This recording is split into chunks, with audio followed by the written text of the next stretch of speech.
So what does a top 1% producer think the most important thing is? I have no Mindset. idea. Yeah, I have no idea what it is. I'm not a top 1% producer, but Kelly Zitlow is. And Kelly, what is the most important thing? Mindset, mindset, mindset. I mean, how we wake up every day, what we do every day just to get into the groove. It's just so important. The fact is, Michael, that lending and the real estate markets today are challenging. They're challenging from the real estate No, market side, no, come right? I on. know, right? Like shocking. Yeah, it's challenging. But it's easy to get down. It's easy to think that the world is ending because at some point there's a lot of people out there, including the national media, that wants us to believe this. So we have Yeah. to be careful about who we listen to, who we're letting in to the daily, Yeah. process of just information. Yeah. I believe every day we are assaulted by negativity. Yeah. I believe there are content creators that are high paid porn creators. Their medium is just doom. Mhm. There's three cancers of the mind. This comes from Jay Shetty, Shetty. The three cancers of the mind are comparing yourself, Yeah. complaining, and criticizing. If your social media feed has you doing any of those three, I blame you. Go look in the mirror. Mm, Your social media feed is powerful. it is. It can help you or hurt you. And too many people treat their social media feed too loosely, frankly. Well, I think they do that in part because they want the clicks, they want the subs, they want their agenda is different than the counter agenda, which is my agenda and your agenda, which is to educate, to really help people navigate this whole idea of how to build wealth through home ownership. And there are some really fantastic people out there that are helping people do that. But sometimes it's just easier to get focused on the negative, because our brains do a certain thing with that. Yeah. It's the dopamine, it's the, oh yeah, the sky's falling. I mean, how many people have you spoken with over the last 30 days that have said, I'm going to sit on the sidelines, I'm going to wait for that big real estate bubble to hit? People, the news has been saying this for 10 years. If Yeah. you waited in 2018 or 2019 for that real estate bubble, guess what? That could have cost you a couple $100,000 in Yeah. appreciation. We have to get the facts. Yeah. So again, I would challenge all of you to look at your social media feed and ask these three questions. And when you're done, are you comparing yourself to someone? Are you complaining, whining, whatever it is? Are you criticizing? If you say yes to any of those three, that's on you. Yeah. That's Everybody wants to blame the algorithm. The algorithm feeds you what you click on. Stop clicking on that nonsense and click on some positivity. It's it's wild that people want to blame an algorithm. It's crazy to me. Yeah. Yeah. So how do you protect your mindset? Obviously, you're in an industry where you were printing money for a couple of years. You were refining, you were selling homes. The mortgage activity, depending on who you look at, is down 40, 56, 60% month, year on year, some months. How do you keep the right mindset? Because I'm sure it's easy for you to look at last year versus this year and go, oh, that's it. Time to quit. After lending for 27 years, I do understand that real estate has cycles. And so understanding this is a point in time and there's opportunity in any real estate market. That's the important thing. And I tell myself that, I share that with our loan officers here at Cornerstone Home Lending. And while it feels like you're just, in this black hole and it's never going to change, it's going to change. So the things Oh, we yeah. do today are educate, are making sure that we're aligning with our past clients and our future clients. People still want to buy houses. They still want to make memories in these homes. They still want to invest in rental properties. So while there's not a lot of inventory today, and while there's affordability issues at 7% primary residence, types of scenarios, there's still opportunity. And what we can do every day is position to make sure that we have an open door and dialogue and help people build their strategy for today and tomorrow. I mean, Yeah. we can't go back. We can't go back and do anything different a year ago, 6 months ago, or even yesterday. So a lot of it just starts with being intentional. I love that. I actually have an interesting question that you actually may disagree with, which is totally fine. I love disagreement. But somebody asked me the other day about a real estate agent, and I think the same question could be a mortgage broker.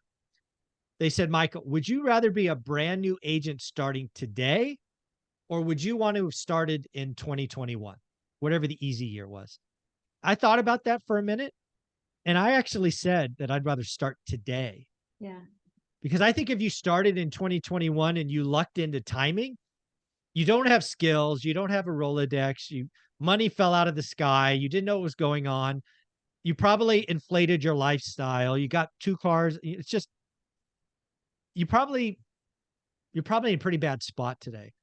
So I would rather start today because it's hard, but I don't have any of that history or bad expenses so that I can get through the next 18 months. And then you're going to be a legend because you're going to be talking about this time for the next 20 years. I remember when, That's right. So what do you think of all that? I unfortunately agree with you. I do think that the skill set that it takes today to be intentional with your own mindset, to be able to formulate and educate your community about how to purchase houses, even in this type of climate. I mean, it takes more effort, frankly. And it was easy in 2021. Transactions were falling from the sky. You didn't have to be good. You didn't really have to know how to negotiate contracts, etc. Today, it's a different day. And if you're starting today, you have a very bright future, whether it's in real estate or whether it's in lending.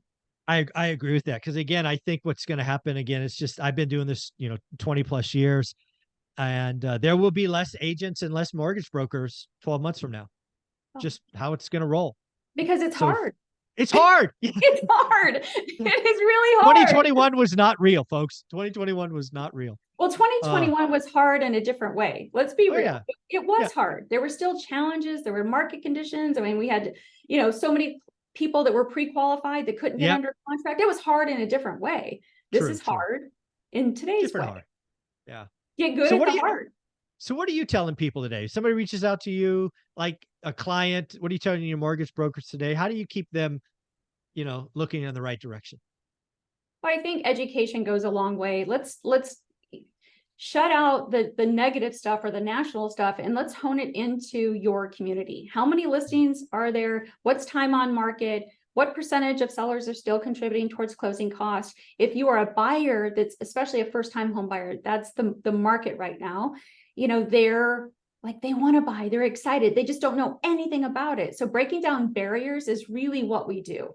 It's a consultation. Where are they? What type of job do they have? Is it bonus income, commission income, variable hour income? Can they qualify for a down payment assistance program? Do they have a parent or relative? You may not know this, but FHA recently announced that in lieu of a parent gifting the money for a down payment or closing costs, parents can now go into second lien position.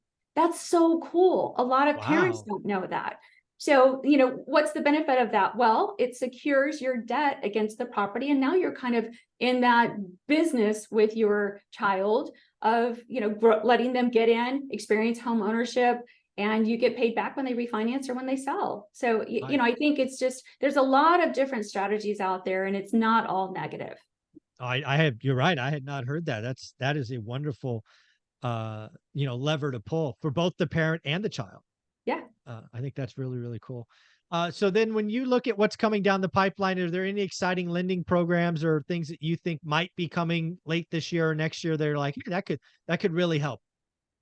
Well, I think one program to focus on is manufactured housing. There's a lot of push for new manufactured housing construction products. So you can acquire the land, acquire the manufactured home. That's something that we're going to see more traction because of affordability issues. And so I think that that's something just to keep your eye on if that is interesting to you. And outside of that, I mean, both Fannie Mae and Freddie Mac are still doing a lot to develop home ownership types of programs and approaches. Yeah, I think one thing you can count on for certain is Fannie and Freddie will roll out something new and probably several somethings new over the next 6 to 12 months.